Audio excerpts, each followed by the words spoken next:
Welcome back to BZN TV. I'm your host, Brit Mogensen, and today we have a very special episode that is extremely important to me, and I know it will be important to you once you hear everything that we're going to be discussing. So we have Stephanie M. Casey back on the show. She is an animal advocate here in Dallas-Fort Worth, and she's here to talk about an extremely large problem that we're having not only here in the Dallas-Fort Worth area, but something that's going on all across the country. So we're going to talk to Stephanie about the severe overcrowding happening in the shelters so that we can make a plan, we can make it better, and we can make a huge change. So let's get into it.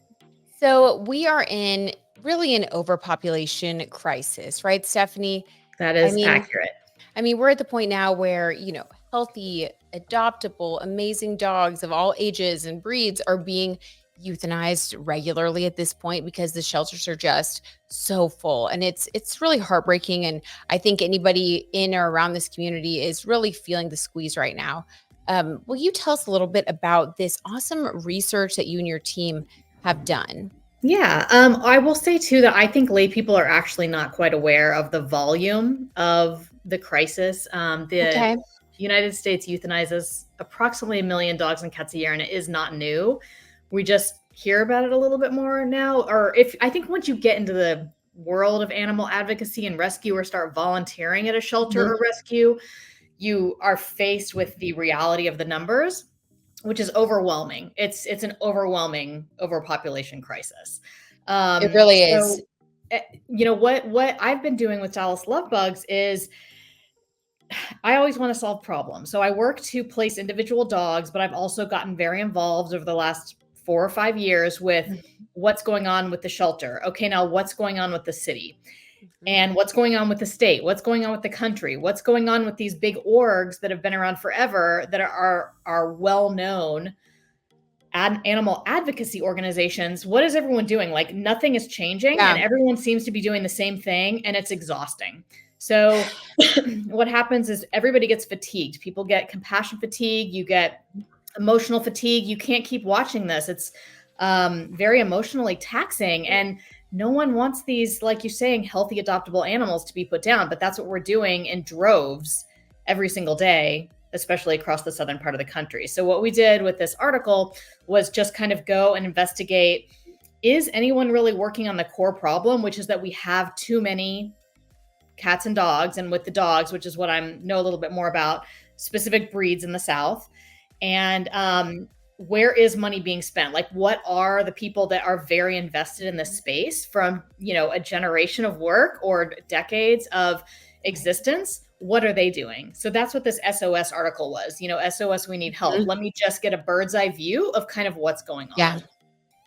And I love that, because when you're in it, like you said, it is overwhelming. It starts to feel fatiguing. It can even be confusing because you don't even know where to be putting your energy. We just had a situation not long ago, by the time this is airing, where there was a precious dog, Jack. I know you were sharing that as well on your stories and on your Instagram page. And there's this amazing volunteer who, she had him, started out as just like a day thing. Then it went into like a staycation, which anybody can do with a Dallas shelter dog. It's amazing to get him out of the shelter, but she bought him more time. And then she was posting about him. I was posting about him. My friends were posting, and I got some of my influencer friends that have like big followings in Dallas. I was like, will you put this on your story? And I'm thinking, somebody's gonna step up, and it's gonna happen. We're all kind of just waiting. And I saw just this morning that no one had stepped up, and we're just really at that level, I guess, But where think we're about all those out of resources for space. one dog, right? Yeah. And that's, I think, part of the problem is how much sharing had to go out to save that one dog. Yeah. And when you see that, because it's a never ending supply of those dogs in need, again and again and again, a lot of people can't watch it, or you just stop seeing it. So Understandable. Yeah.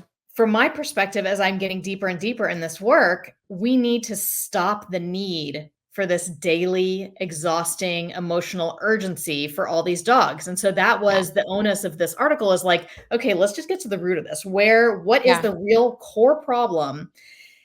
And again, who's working on what do we need to attack this core problem to really like break it down and turn the numbers around. 'Cause we're And just spinning our yeah, wheels. Like, I that's feel right. like That's that right. was spinning Yeah. my wheels, and it ended up that that amazing woman, now she just is keeping him for a little bit longer. Because it's like, Well, she we has him all for just short. kinda, Yeah, that's you actually know? still in progress because Okay. she can only keep him for a few days. She already has a house full of animals, and Yes. she bought him some time. By the intent was to take him to an adoption event over the weekend. We had a big storm in Dallas, so that was canceled.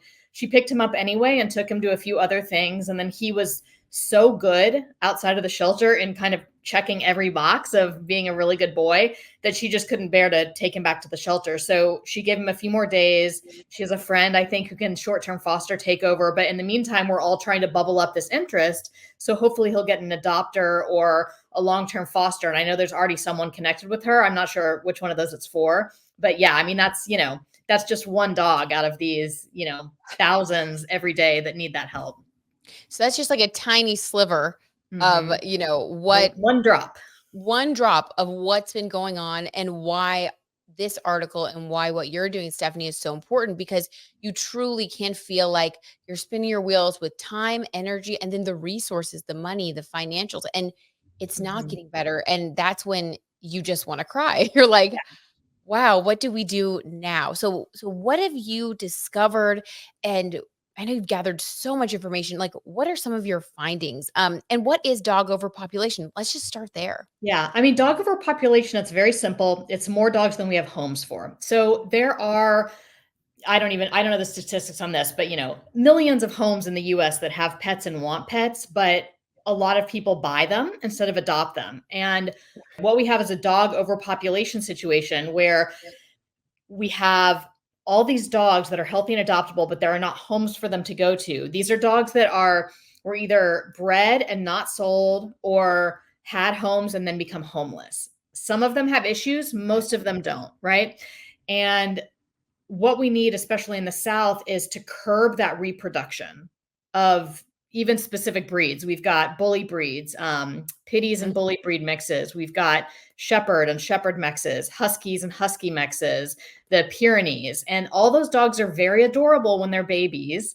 And all of them are working dogs. And then we also see Mhm. cattle dogs pretty frequently because those dogs take a little bit more work. Also, they're just really cute as puppies, is one of the reasons why they're potentially overbred and Right. then Yeah. I mean, discarded. they're precious. And to your point, if anybody is wanting to lose weight for the summer, save your money on the Ozempic because I have to run my dogs to keep them Yep. sane. I have Yep. lost 10 pounds since adopting these two guys. That's And right. not even on In the purpose, fresh just air. because it forces, yeah, and like it Mhm. I love it because I wasn't in a stage where I was gonna do that. And the Yeah. dogs, like, they let you know, and so you can get into a routine with them. But if you're not looking for that, which a lot of people aren't, a lot of Mhm. people have different types of schedules. And so, as you said, the shelter is just busting at the seams with some of these breeds, especially. So, okay, so there's an overpopulation crisis because there's overbreeding and just too much like reproduction, not a place for them to go.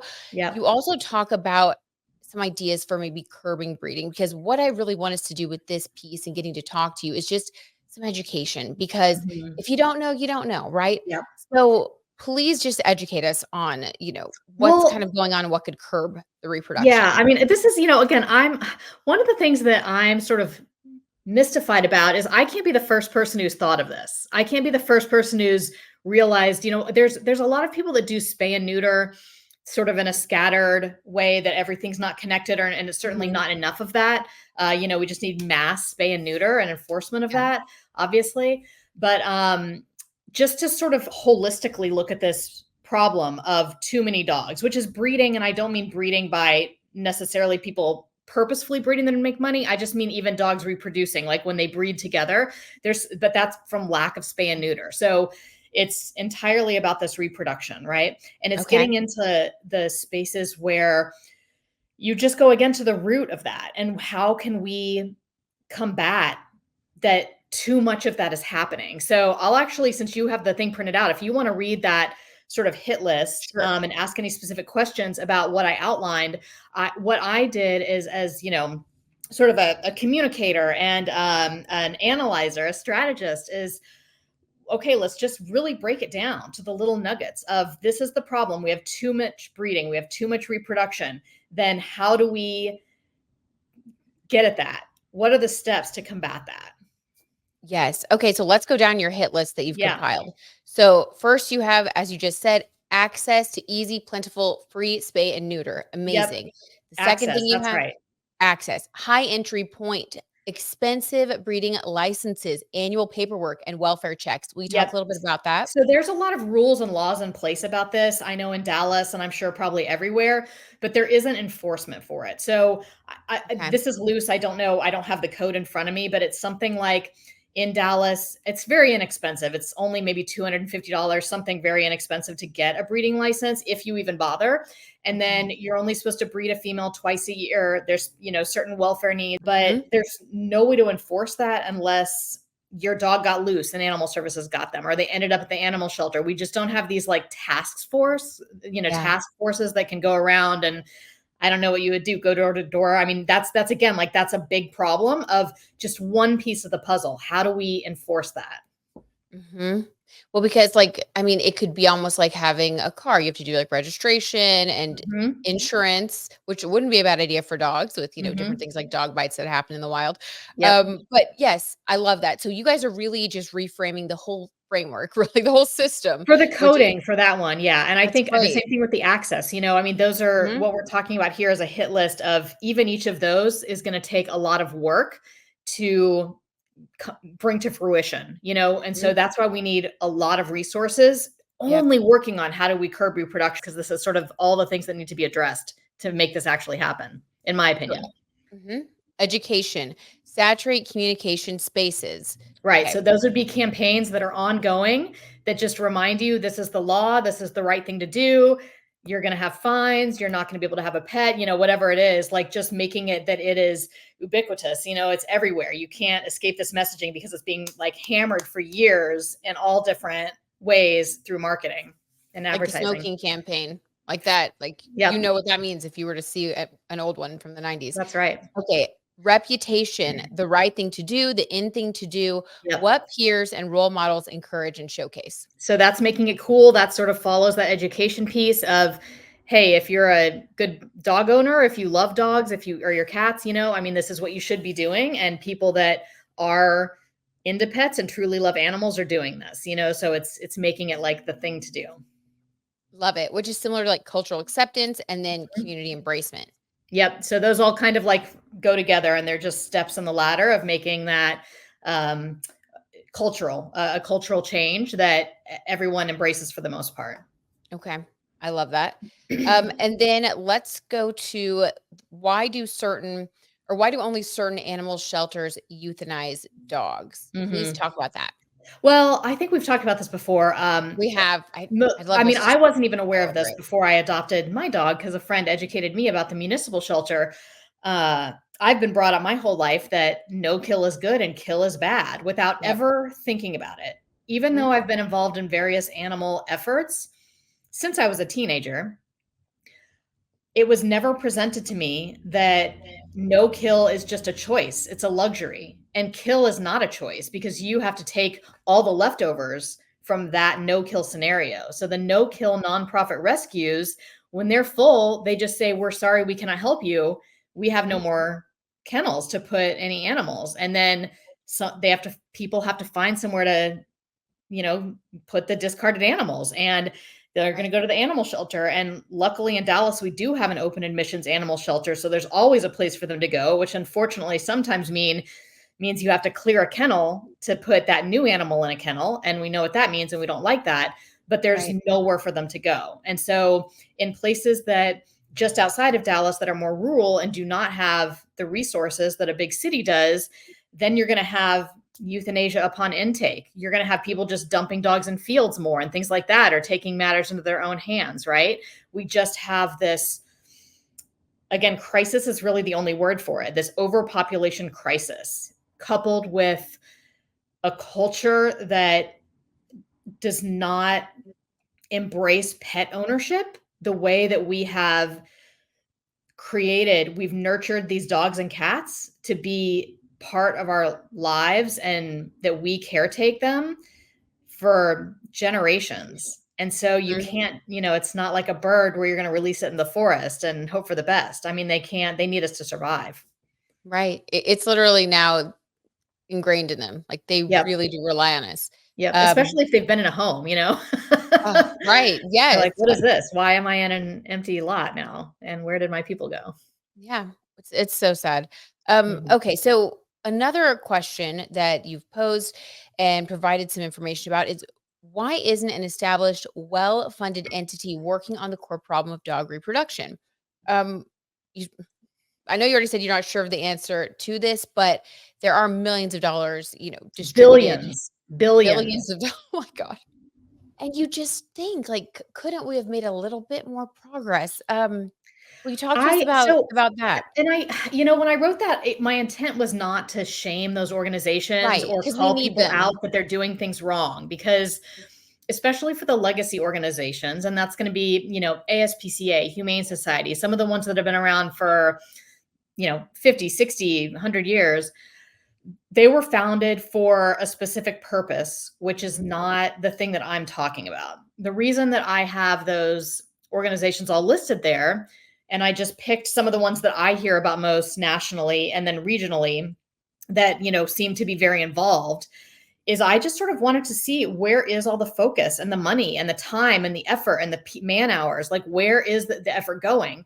Yeah. And most of these places, their mission is to help animals or to keep animals from being euthanized, but none of them are really working on that core problem. They might do it in a tiny way where any of the animals that come through us are going to get spayed and neutered, but some of those organizations have hundreds of millions of dollars of budget a year, and no one that I can find, there is not a big effort to work on the actual problem to stop what's at the end of the line, which is too many dogs, so euthanasia happens.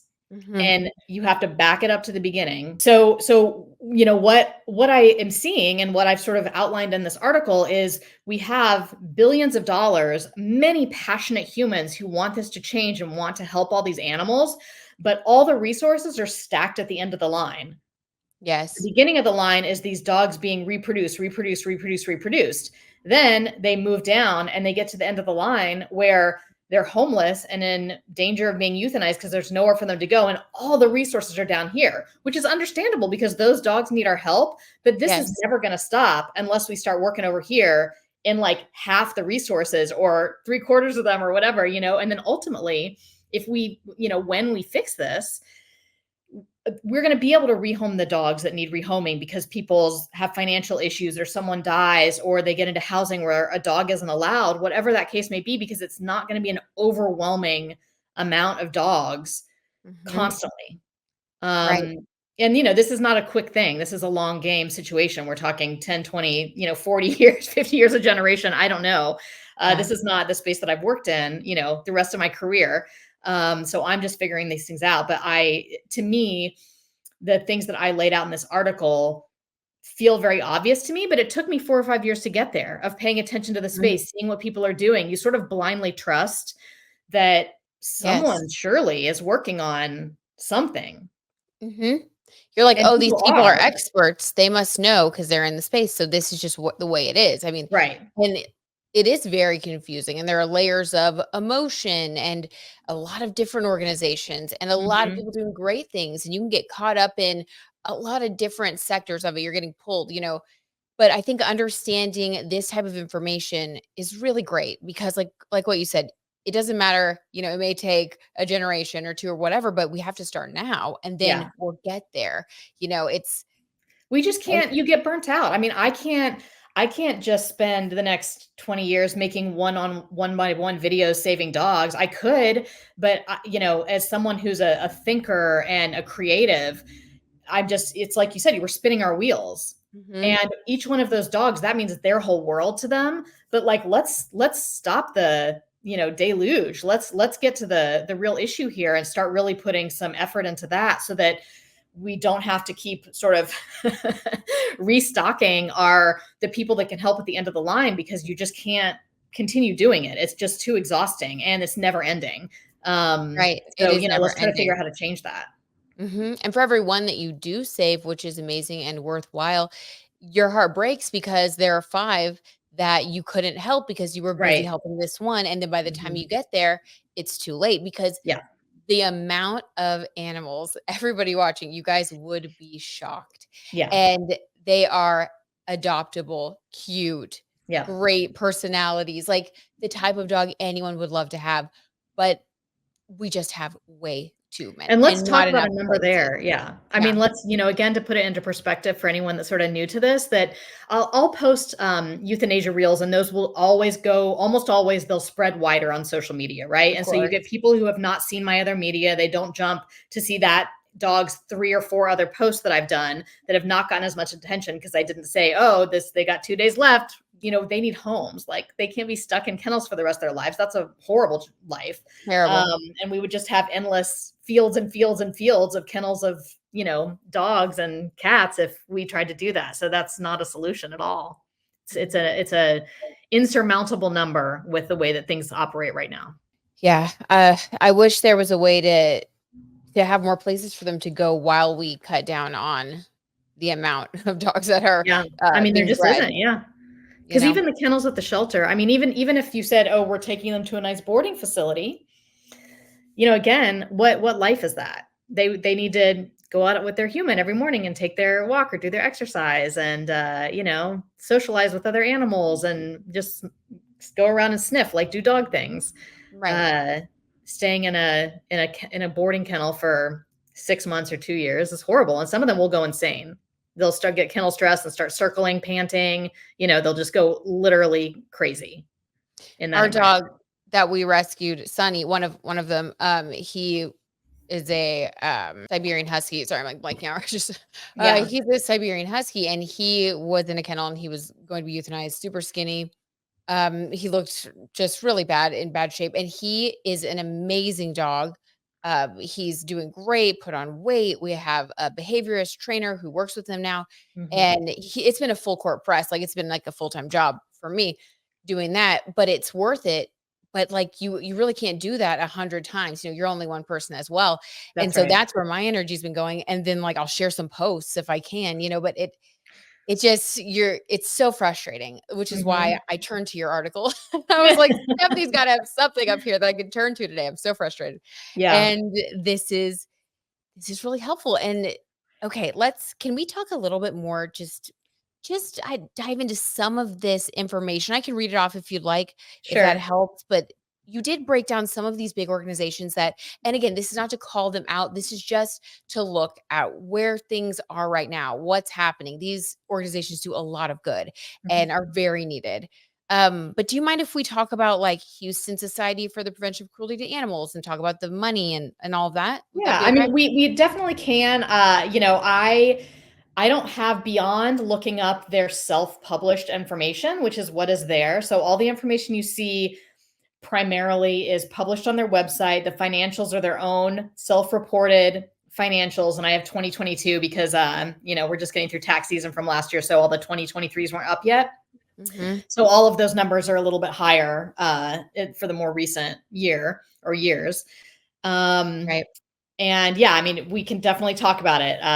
I'm just not, I have this beyond Dallas Animal Services. I don't have personal experience except with a couple of the rescues that also associate with Dallas Animal Services. So just Mhm. that disclaimer. We are definitely seeing that the problems, and this is needed, right? Of course, the families in crisis need help. Of course, the food banks. I mean, it's all needed, but there is that missing piece for sure. Thank you so much, Stephanie, for joining us and for just sharing your perspective, what you're noticing, what you're seeing, the research that you're doing. I see you as a unifying force in this community. I know when I talk to people in Dallas and we're trying to, find places for dogs or whatever's going on, we always talk about you, Dallas Love Bugs. You are definitely a hub where we know we can go to get inspiration and resources and find information we can trust. So I really, really appreciate you and everything you're doing. It's so much hard work, and it's wonderful. So thank Thank you. you. No, I appreciate that. I definitely even created my website and whatnot because there was clearly a hole in the mix of things, so Mhm. with any nonprofit, again, this is not to judge because I can't, they're not here to have this discussion and list off things about, what they're doing. And, we went above and beyond for XYZ. But what I see again from just really getting into this space the last several years more deeply is that they have very large infrastructure. So you end up with big staff, there's benefits, staff is very expensive. If you look at the numbers, which they're all linked there, a good portion, it might be 10% of that is spent on fundraising efforts. So to get $340 million, they might list that they're spending $34 million under their fundraising umbrella, to like keep that going, which I'm assuming is perks or, fur balls or whatever. I don't know. But I don't know. Again, this is just speculation on my part. Sure. And then the other thing is they'll advertise. I see on Facebook advertisements and things, that they'll say, oh, we just took 40 dogs from this hoarding situation, or we just got, Right. 300 beagles out of a experimental lab, whatever it is, right? Or like, here's a puppy under the house, and the video says this is from 2003. This video, Yeah, I always see that on Instagram, like bumping along, like help us, we need money. So here we go, guys, onward. And if you would like to adopt or foster, you can go to Dallas Animal Services, and there are a ton of precious adoptable dogs, cats, all sizes, all ages, all temperaments. So yeah, and any rescue. People ask that, is it better to do rescue or shelter? Again, it's all the same. As we said, it's all the same. Yeah. Thank you, Stephanie. Appreciate you. Thanks for having me. Thank you so much for joining me for this very important episode of BZen TV. I appreciate you being here. I appreciate you being a viewer, and I would love to hear your feedback. So please shoot our team an email at hello@b-zen.tv. I'd love to hear what you thought of the episode and what issues are important to you. What else should we be covering? Let me know. Also, follow Dallas Lovebugs. Give her some support, even if it's just liking her posts on Instagram. But really, if I've been asked by so many people, like, what is the one thing that I can do to help? I would say foster a dog, adopt a dog if you can, but it's about the numbers right now. And every time you take a dog out of the shelter, even if it's just for like a doggy daycation, which they offer at Dallas Animal Services, you can get the dog out for the weekend and, take the dog to a patio or go on some runs with the dog. Whatever it is that you can do, every little bit really does count. And for these dogs, it means so much getting out of that little confined space. And I can't tell you how rewarding it is. Just having both of our dogs that are DAS alum, just seeing their happiness, seeing how they've transformed throughout the process of becoming members of our family. They're so happy, so grateful for everything. Just seeing their personalities come out. Every little step has just really touched my heart, and it's helped me to realize how important this really is. So I appreciate you. I would love to hear your feedback. hello@b-zen.tv is the best way to connect with me and with our team here at BZen. And I would love to get your feedback and hear about other things that you're passionate about as well. If there's another topic you want us to get into, please let me know. All right. I'll see you guys next time.